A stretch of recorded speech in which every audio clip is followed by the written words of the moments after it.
So there are over 1,000 of you here now, which truly, honestly blows my mind. And all of you have really helped me achieve one of the first big milestones that I've set out to do as I start to build this creative business from the ground up. So to celebrate this, I decided to do a Q&A, my very first one, and many of you submitted some really great questions. So I'm gonna take some time to answer those today. I poured myself a cup of tea and I've tried to make things as cozy as possible here in my kitchen/studio. So I invite you to have a cup of tea with me. Also, hi, my name is Sarah. I'm a watercolor and gouache artist, and I'm currently in the middle of building my creative business, Pepo Studios, while also working a full-time job. In today's video, let's talk all about how I got started painting with watercolor, how I balance this creative business with my full-time job, art licensing, and so much more. Before we get started, I must warn you that my cats have the zoomies right now, so if you hear anything crashing and burning in the background,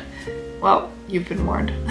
Okay, so the first question is, how did you learn how to paint? Did you take a class? And what would you recommend for a true beginner? So I love this question. And the quick answer is that I'm self-taught. I feel like these days, self-taught can mean all kinds of things. And so for me, self-taught means that I don't have any kind of formal training. I didn't take art classes. I didn't go to art school, anything like that. That said, I did get some education from all kinds of people online, you know, whether that be on YouTube or through Instagram Reels or whatever. So I'll tell you about that in a minute, but I want to kind of start with my timeline. So I don't even remember why I initially bought watercolor supplies, but this was, I think, in the fall of 2021, and I bought the absolute cheapest supplies that I could find at my craft store. Truly, they were like the quality that you would give a kindergartner. It was like those little pans of watercolor, the little circle ones, and the cheapest pad of paper I could get my hands on. And I truly don't remember why I decided to do that, because I was in the middle of my master's program at the time. I wasn't doing anything creative or art related, and maybe that's why. It was the middle of the pandemic. I probably had some creative need within me that wasn't being fulfilled. So I just decided to buy those art supplies. And despite whatever initial inspiration that I had to pick those up off the shelf, I was terrified to use them. Like, I remember flipping open that pad of paper and seeing that first blank page, and I was like, what have I gotten myself into? Something about starting was so scary to me. And there's a combination of things going on here. You know, on one hand, my creative muscles were very rusty, so I didn't even know where to start. And then on the other hand, I'm also a chronic perfectionist. So of course, the perfectionist in me is like, it must be perfect. I can't mess this up. But like, what a high bar to set when I had never painted with watercolor before. So eventually, of course, I just painted on that white page. And the way that I started was actually by watching YouTube tutorials. That's how I do most things in my life, is watching tutorials on YouTube.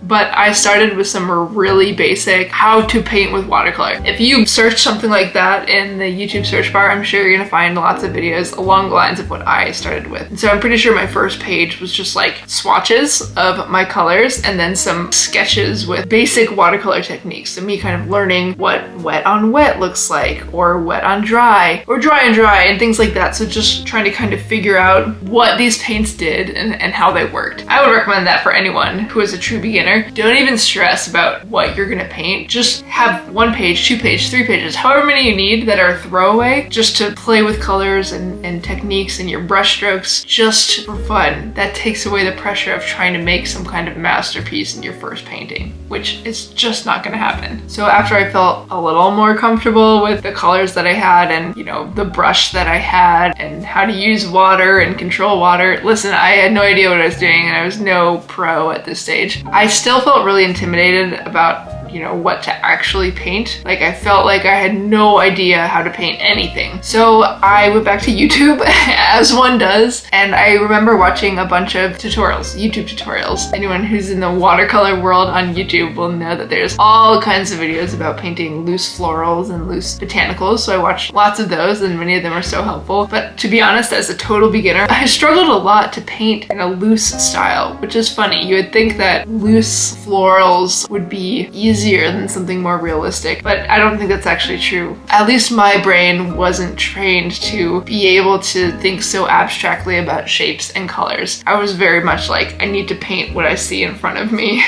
So I leaned into the realism for a while there. One of my favorite people to watch on YouTube when I was really into this tutorial era is Allison Lyon Art. I really like her videos, so if you are interested in some watercolor tutorials, she has some good ones from a few years back. So eventually, after I had a bunch of practice painting what other people told me to paint through their tutorials, I felt like I had kind of built up that muscle for a little bit of understanding of color and brushstrokes and water control and things like that. Then I started to paint from my own references rather than watching someone else's tutorial. So I was still definitely pretty reliant on references, but at least they were my own now. So for me, that meant pictures of my cats. I was painting cat portraits early on. I remember just learning a bunch from the first couple that I did about what I liked the look of. And I felt like I learned actually a lot more painting from my own references than from tutorials, because when you're painting from tutorials, they kind of tell you exactly what to do next. Like, we're gonna put this shade of green here, and then we'll put this other shade of green here. Whereas when I'm painting from my own references, no one's telling me how to do that. I found myself quickly learning what was working or what I was liking and what I wasn't liking, which was awesome for me. So even though these initial portraits weren't amazing, I did learn a lot from them. So kind of as I went through this journey, along the way, I upgraded some of my supplies. You'll hear mixed reviews from people. Some people are gonna say supplies are like the most important thing,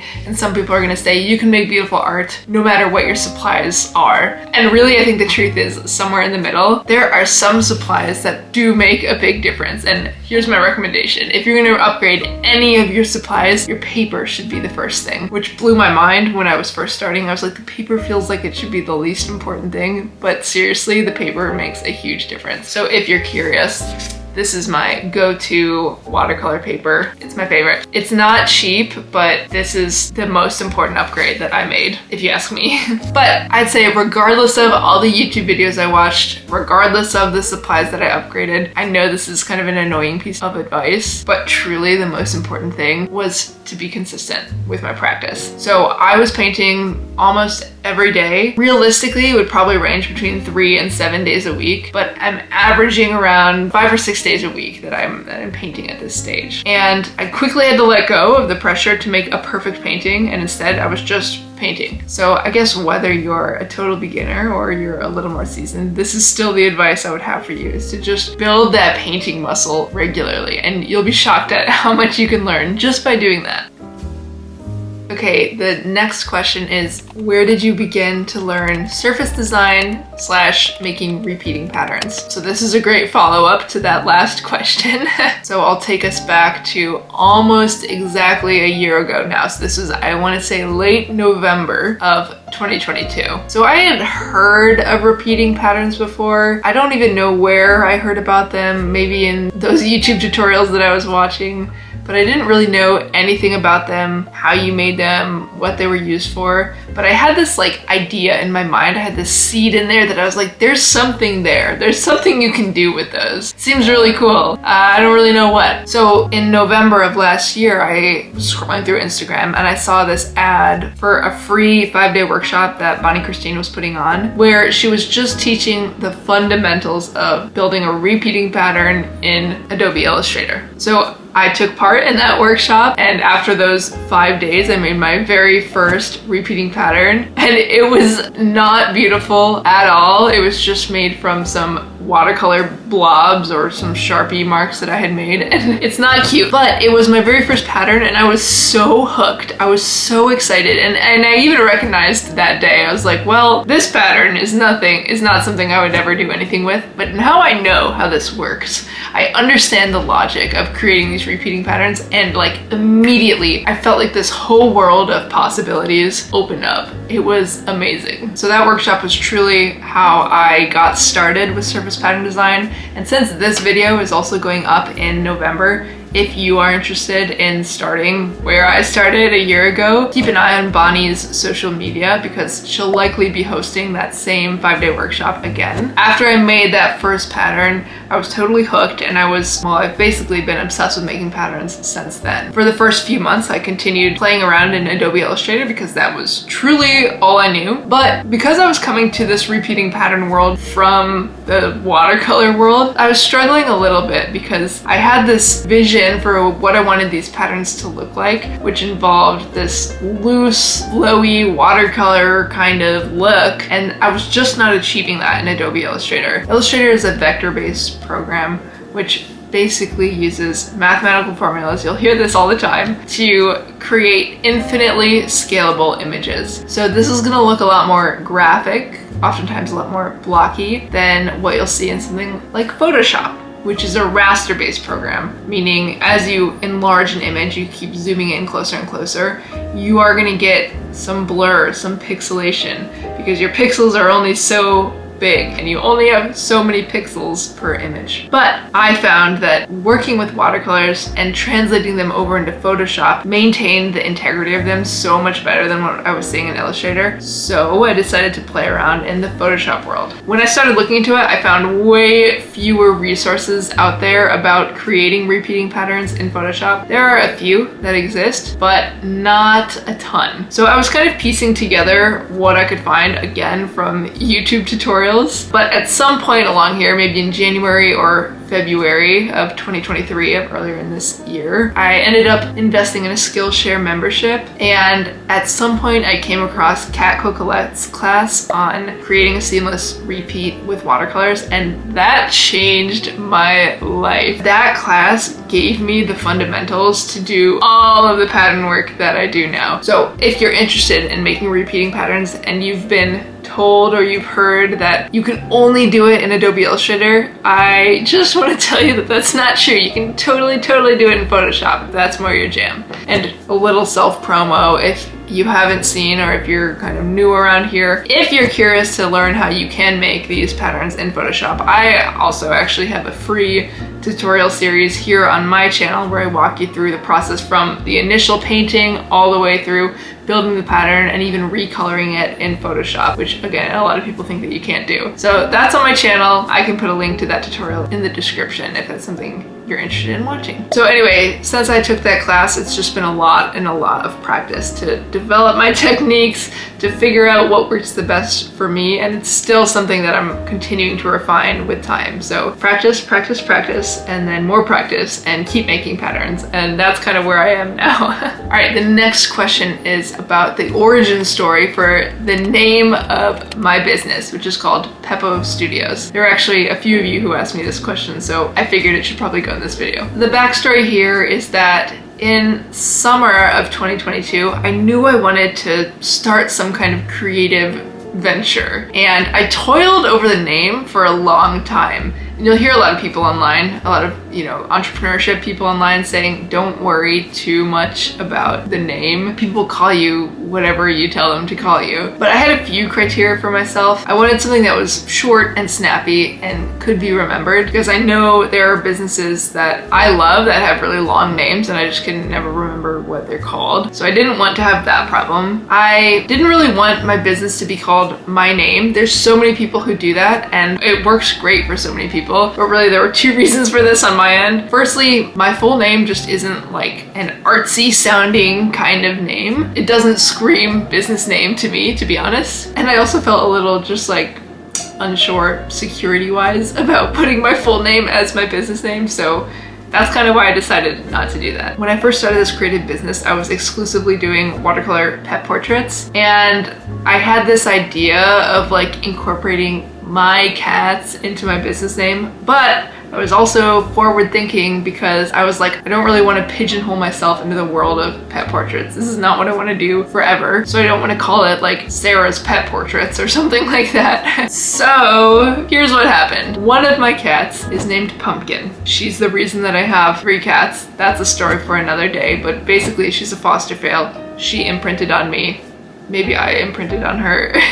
She's my little bestie, and I was toying with names that had to do with pumpkin, but I didn't want my business to like give fall vibes and only be relevant in the fall if I called it pumpkin something. So when I was Googling pumpkin, I came across the scientific name for a common variety of pumpkin, which is Cucurbita or Cucurbita pepo. I don't actually know how to pronounce the genus. I think it's Cucurbita pepo. And when I saw that species name, I was like, ah, it's so cute. I love the word pepo. It's so cute. It's a nod to my cat Pumpkin, but it's very subtle. I also like it because my background is in ecology. And so having this connection to this Latin binomial for a plant felt good to me. I really liked it. So Pepo Studios was born. Okay, this next question is a really great one, and it's one that I will certainly be doing entire videos on. So the question is, I'd love to hear how you balance your day job and Pepo Studios. How much time per week do you dedicate to your business? How do you stay sane? So I have a lot to say here, so I'll try and keep it short-ish for this video, but again, keep an eye out for entire videos on this topic. So for those of you who don't know, I'm building Pepo Studios while I'm also working full-time as an environmental consultant. So in a world that has nothing to do with art and creative business. So I probably work anywhere between 10 and 30 hours per week on Pepo Studios. And to be honest, an average week would probably be around 18 to 20 hours that I work on Pepo. Now, I really want to contextualize this for a few reasons. One, I just want to say that I have very few responsibilities in my life at this stage. So I live with my partner, Nick. We have 3 cats. Really, at the end of the day, I'm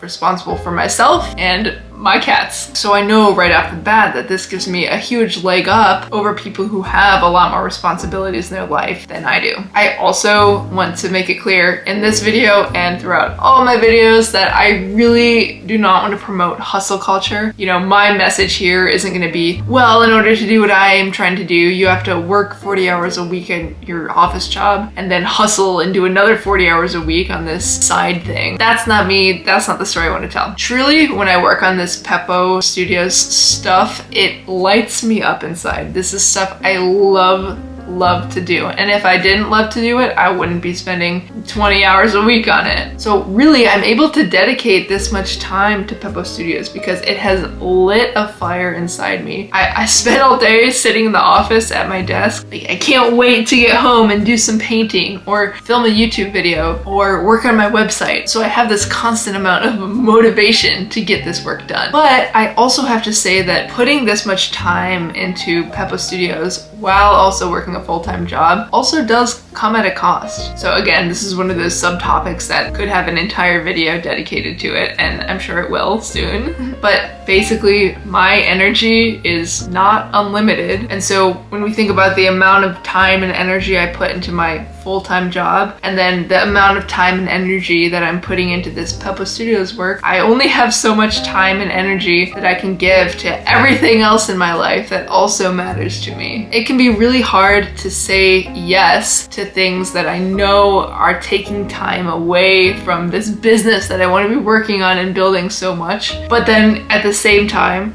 I know that saying yes to the hours that I'm spending in Pepo Studios means that I'm not doing all of these other things, like especially with the people in my life. So, you know, I won't lie, it's a really tricky thing to balance, and I'm no pro at this stage. I'm still trying to figure it all out. But one of my favorite online business people, Caroline Zook, said in a podcast episode recently, and I'll try my hardest to find a link to the podcast if I can remember which episode it was in. She basically described this phase as short-term squeeze for long-term ease. I think she coined that phrase and she thought it was pretty silly, but honestly, it's stuck with me. This is what's like giving me the motivation to keep going, is this idea that it's only short-term what I'm doing right now. I'm basically putting all of this energy into laying this foundation for my business while I also have this big full-time responsibility that's draining a lot of my energy, because I know in my mind and I know in my heart that it's not going to be like this forever. The reason I can say this is because my goal is to take my creative business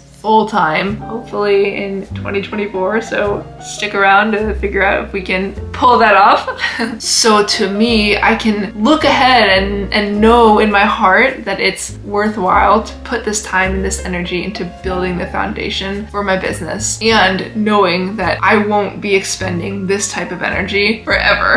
I have it in my mind that one of these days I'm going to be able to have those 40 plus hours a week that I'm currently dedicating to my full-time job back under my control. And the dream is that I'll be able to use those 40 hours really effectively to build my business while also having a healthy, normal balance in my time. So I would love to do kind of like a week in my life, building a creative business while working a full-time job, so I can show really transparently where my time goes on a day-to-day basis. So let me know if that's something that you would be interested in. But you know, I'll give you a little context. I am still wearing the clothes that I wore to the office today. It's 11:43 p.m. and I'm filming this video, and I have to get up in the morning and go to the office again tomorrow. So sometimes this is what my days look like. This is how I spend my evenings. And again, I'm just doing this because I'm super motivated to do it. I'm excited, and this is how I love to spend my time. So I really don't want to be promoting hustle culture, just grinding for grinding's sake. No, this is like what lights me up. This is what brings me joy. This is what I love to do. That's why I'm doing it. That's why I'm making the sacrifices that I am right now in order to work towards this dream that I have. So anyway, there's so much I could say about this topic. So definitely let me know if you'd be interested in something like a week in my life, or a breakdown of kind of the cost of building a creative business while working full time. Anyway, thank you for that question. I will step off my soapbox now and get on to the next one. Okay, the next question is about art licensing. So could you speak a little bit more about art licensing? Specifically, what kind of digital products do you think would be best for your business to sell? Okay, so I think really this is two separate questions. So I'll start with the first half about art licensing. So in case you haven't heard of art licensing before, it's a really cool thing where basically artists are able to rent out their artwork to companies. So the basic idea is that companies need artwork on their products in order to make them appealing to customers to sell them. And art licensing isn't limited to any one type of art. It can be illustrations, it can be repeating patterns, it can be fine art. All of these things can be licensed by companies that want to use your artwork on their products. If you've been following my channel for some time, you'll know that my licensing focus is surface pattern design, and this is still something I'm working on. I'm still building my portfolio so that I can pitch my artwork to companies. But basically, once you secure a license with a company, typically you're going to receive some percentage of royalties based on every sale. So let's say there's some notebook out there that's sold for $10, and your contract says that you get 5% royalties for every sale because your artwork is on that notebook. So in this scenario, you'd be getting basically a 50-cent royalty for every notebook that was sold. Oftentimes they're paid out quarterly by companies, and it can be a really great business move for artists because you basically can create that artwork one time and then get paid for it over and over again. Licensing can be really cool too, because depending on the terms of your contract, it can be non-exclusive, oftentimes meaning that you can have one piece of artwork and license it in multiple different industries or markets. So if you take that same piece of artwork that you used on that notebook, maybe it could also be used in wallpaper, or maybe it could be used on a notebook in a different country that's totally separate from the one where you originally licensed it in. So there's a ton of opportunities for licensing, and it's something that I am in the midst of figuring out more about. And I can't wait to tell you when I have a YouTube video that's titled, "I got my first licensing contract," or something like that. I'm hoping to have that sometime in the near-ish future. So if licensing is something that you're interested in, as I certainly am, I of course invite you to stick around and keep an eye out for how I get along with my licensing journey. So the second part of this question asks specifically about digital products, and I'll just say right off the bat that in my mind I definitely have the art licensing world and the digital product world as in totally separate buckets in my business projections going forward. So I talk about this a little bit more in a recent video where I talk about how to take my art and content business full-time and how I can use that to replace my current full-time salary. But when I think about digital products, for me personally, I would love to get into the course world, the online education world. And I know some of you are probably hearing that and thinking like, not another one. Who needs more online courses? But truly, I've benefited so much from other online educators. I've learned so much from them, and teaching is something that I really enjoy doing. So that's a digital product that I'm certainly interested in getting involved in the coming months and years as I continue to learn more and have more to share with you all. But digital products can be a lot more simple than an online course, for example. You can also create digital products like ebooks or digital planners, for example. I think freebies that work as lead magnets into things like your email list would count as digital products. So for example, I've only just started to play with my very first one, where in my tutorial about creating a repeating pattern, I have a link to download some watercolor paper textures that you can use in your patterns. And that's a digital product where I collect people's email address in exchange for these paper textures. So digital products are also a world that I'm learning a lot more about as I continue to walk my way down this creative entrepreneurship path. And of course, something I'll continue to share with you all as I learn more. But that's kind of what I'm thinking in that realm. Okay, I really love this next question, which is, how does your work as a scientist inform your work as an artist? And vice versa. So my background is in ecology and environmental science. I spent a lot of years in the world of research and academia. I was involved with a lot of research on insects and other terrestrial arthropods like ticks, for example. So if you have any bug questions, let me know. I might be your girl.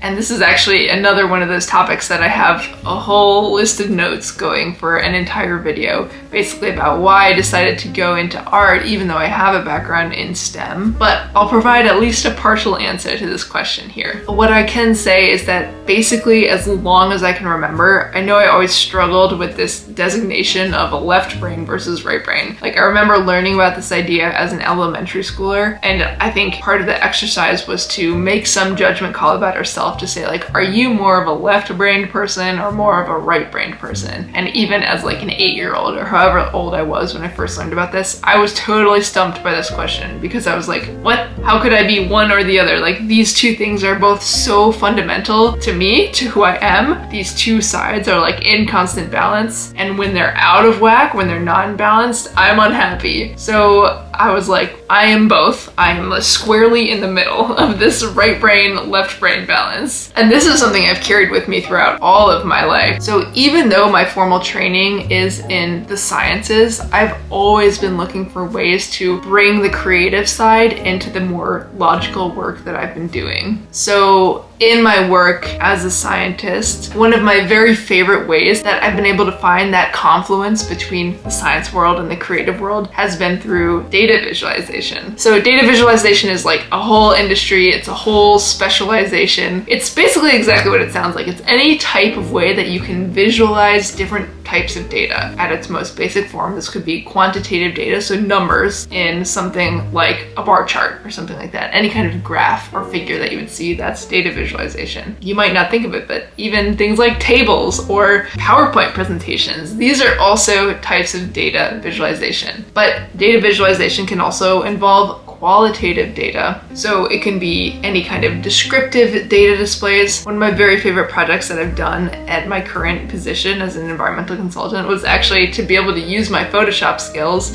to create a diagram that shows how contaminants move through an environment. And that's data visualization too. So I would say this is one of the biggest ways that I use my right brain kind of artist side of me in my work as a scientist. On the flip side, for some reason, I find it a little bit harder to define or really reflect on how my background as a scientist really informs my work as an artist, but I definitely think it's there too. I think the most straightforward way that I can see this is just through the way that I interact with the natural world, how I draw so much inspiration from the colors and the shapes and the patterns that I see when I just go on walks or when I walk to work or when I just look in my own backyard. But the more time that I've spent in the art world, the the less unique that I think this perspective really is. So while on the one hand, I think that my background in ecology does make me see the natural world differently from maybe your average person, I don't think that it necessarily makes me see it differently as an artist than other artists. And I don't know, there may be ways that I see things differently, but I wonder if some of it's rooted in, you know, like my ability to tell you what a certain part of a plant is called rather than, you know, a difference in my appreciation for nature than other artists. So that's what I'm still kind of trying to figure out. But I also really see that left brain, like logic side of me really showing up in my Pepo Studios work as I learn more and more about the business side and the entrepreneurship side. This is something I knew basically nothing about, you know, around a year and a half ago, and I have been drinking up this content non-stop. I love learning about the business side, the entrepreneurship side, trying to figure out how to sort out your finances and just making a business profitable in the long term in order to allow me to live the life that I want to live, have the impact on the world that I want to have. Anyway, that's a bit of a rabbit hole, but I definitely see that left brain logic side of me for sure playing a role in that business part of developing this creative entrepreneurship journey. One other thing I'll say on this topic too is that I think it's definitely worth noting that my background in ecology definitely aligns with my love for the planet that we all live on. And as part of that, a core part of this business that I'm creating is that I'm holding myself and my business to a high environmental standard. So I'm not interested in contributing more to the trash and the landfills that we already have all over this planet. I'm only interested in working with companies that share my environmental values and that responsibly and sustainably produce their products in a way that's not going to be doing additional damage to this planet. So I'm really excited to see how that pans out going forward. And I know in some ways that's making things harder for me. Like it would be easier to just license with all of these companies that are bigger brands or generate more units and make more profits. But I'm not willing to compromise on my values in order to jump at those maybe easier or bigger opportunities. Okay, my tea is getting cold, so this is the very last question, and it's a pretty straightforward one. The question is, do you take commissions and do you sell your paintings? So yes, I do take commissions. I currently am only really able to work on commissions in the margins of everything else going on in my life right now. So really that's been like 1 or 2 per month. I can show you one that I'm working on. So this is one of the pet portraits that I'm currently working on. I originally only painted pet portraits using watercolor, but this one was done with acrylic gouache. But I've had folks ask me about commissions for my pastry work as well. So I've been painting a lot of pastries and desserts lately. Like here's one I did for a recent YouTube video, and I've had some people ask about commissions for those as well too. So yes, that's something I'm doing with the understanding that I can only do 1 or maybe 2 per month, and that my turnaround time is not going to be super fast just because of everything else I have going on in my life. But if getting a commission is something that you're interested in, you can go ahead and shoot me a DM on Instagram or send me an email at hello@pepostudios.com and we can chat some more. Doing commissions is something that I have in my revenue goals as I transition more into full-time, because I know that this is a way that I can generate more predictable-ish monthly income if I were to open a certain number of commission slots every month and be able to reliably fill those slots every month. So that's probably something I'll ramp up once I'm able to ramp down on my full-time hours. Now, the other reason that I wanted to answer this question, because the second part was about if I sell prints of my artwork, and the answer is yes, this is something that I am in the midst of figuring out right now. So I doubt that by the time this video is up, I'll have my prints like ready to go quite yet, but I've been in the process of figuring out how to create prints again in the most sustainable, environmentally friendly way that I can. And I'm really excited to tell you that they're almost here. They're really coming along. And so my first batch of prints are going to be a bunch of baked goods and dessert paintings that I've done, especially based on Cloudy Kitchen's recipes. By the way, I love Cloudy Kitchen, and if you have no idea what I'm talking about, first of all, Google Cloudy Kitchen and go to Erin's blog and her website and make some of her recipes because they're amazing. And you can also go onto my Instagram and you can get a little bit more context for what all these Cloudy Kitchen paintings are. But those are going to be my first first round of prints will be related to these baked goods, and I'm gonna continue to add to them with time, so keep an eye out for that. And if you want more regular updates, like I said, you can follow me on Instagram, and I chat about my print making process all the time in my stories there. Okay, so that's it for today's video. Thank you for sticking with me here to the end. I really appreciate you for being here. So if you are one of the 1,000 subscribers who we're celebrating today with this Q&A, I just want to say truly thank you for being here. Again, I can't even imagine being in a room of 1,000 people who are interested in what I have to do and what I have to say. So I'm just so grateful that you're here. If you're curious to see where it all started when I was making videos for months and months for 23 subscribers, here's a link to my very first Pepo Studios video where I walk through the goals that I laid out for myself in 2023. It has terrible lighting, it's totally unscripted, it's a little bit cringy to watch, but hey, everyone starts somewhere, and that's where I started. So with that, thank you very much for watching this video. Thank you for being here, and I will see you very soon for the next one. Bye everyone.